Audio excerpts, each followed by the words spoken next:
Hi అండి, అందరికీ నమస్తే. నేను మర్యాద మనీష్ని.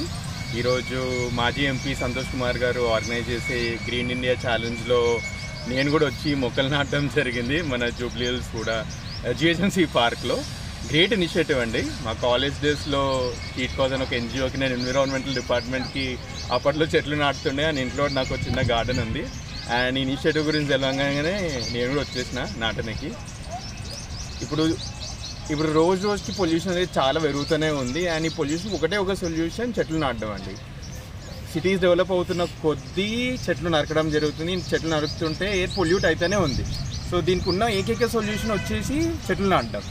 మీరు ఇంట్లో నాటితే పెద్ద ఫాయిదా ఏముంటుంది అది ఇది అనుకుంటారు, బట్ ఆ చిన్న చేంజే చాలా పెద్ద చేంజ్ ఫ్యూచర్లో కూడా తీసుకొస్తుంది. సో ప్లీజ్ మీరు కూడా ఇనిషియేటివ్ తీసుకొని మీకు ఎంత వీలైతే మీ చుట్టుపక్కల మీ ఇంట్లో అయినా కూడా ఒక చిన్న తులసి చెట్టుని నాటండి, చాలా ప్రయోజనాలు ఇస్తుంది.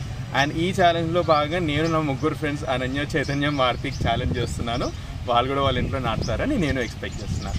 థ్యాంక్స్ అలాట్ మాజీ ఎంపీ సంతోష్ కుమార్ గారు. రానున్న రోజులు ఇలాంటి మోర్ ఇనిషియేటివ్ తీసుకుంటారని నేను కోరుకుంటున్నాను. Thank you.